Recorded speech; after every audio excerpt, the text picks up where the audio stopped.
Bonjour à tous, ici Amilo Otaku. Aujourd'hui, nouvelle vidéo découverte manga. Fan d'univers post-apocalyptique et d'évolution de l'humanité, je vous présente Dr. Stone.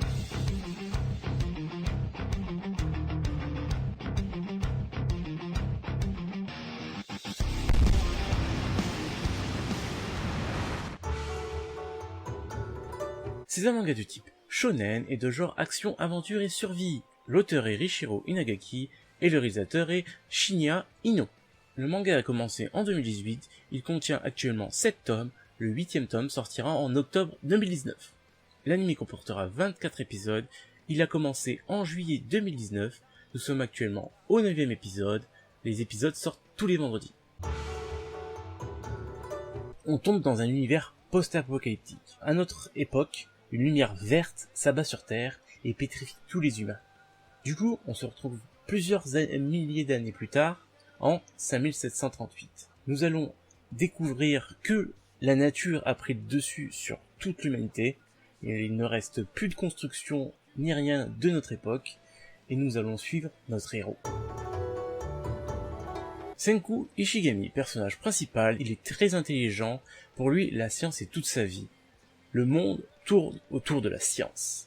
Teiju Oki, meilleur ami de Seiku, amoureux de Yuzuya, il a une énergie sans limite, et il est pacifiste. Yuzuya Ogawa, joyeuse et gentille, elle a un talent pour la couture.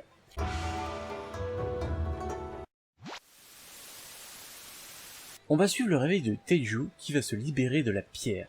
Il décide de faire un tour pour voir ce que donne ce nouveau monde, entre guillemets, et il tombe par hasard sur un grand arbre où il trouve la statue de la fille qu'il aime, Yuzuya.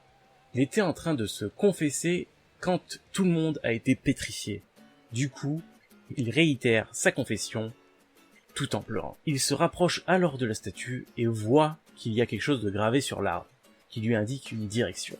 Il se dirige vers cette direction et il retrouve son ami Senku Ishigami. Il lui apprend alors qu'on est en 5738 et que la civilisation est de retour à l'âge de pierre.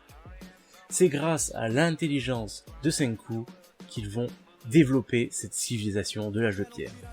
Et de deux, sauver Yuzuya. Et c'est grâce à l'énergie inépuisable de Teiju qu'ils vont survivre.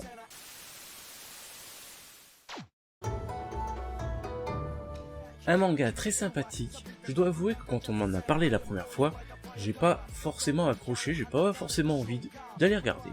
Et puis je me suis quand même forcé, j'ai voulu regarder le premier épisode, puis je me suis fait attirer dans cet anime complètement. J'ai vécu avec eux la pétrification et le cassage de cette pierre qui a délivré nos héros. Du coup, c'est un anime très divertissant. Ceux qui aiment s'instruire et voir, découvrir comment l'homme a évolué, mais en plus rapide, grâce aux connaissances de Seiku, ce manga est fait pour vous, donc n'hésitez pas. N'hésitez pas non plus à me donner un manga que vous souhaitez faire découvrir dans les commentaires. J'espère que cette vidéo vous a décidé ou pas à regarder ce manga. Si cette vidéo vous a plu, n'hésitez pas à liker, commenter et partager. N'oubliez pas de vous abonner pour ne pas louper les prochaines vidéos. Et moi je vous dis, Mata Kondo. 散々空を乗っ取ってガンガン星に乗っかって階段蹴って上がってこうダメならダメだそれでこうなんかマイベストそれマイネ間違ったり時に勝ったりまだしみじみつな生き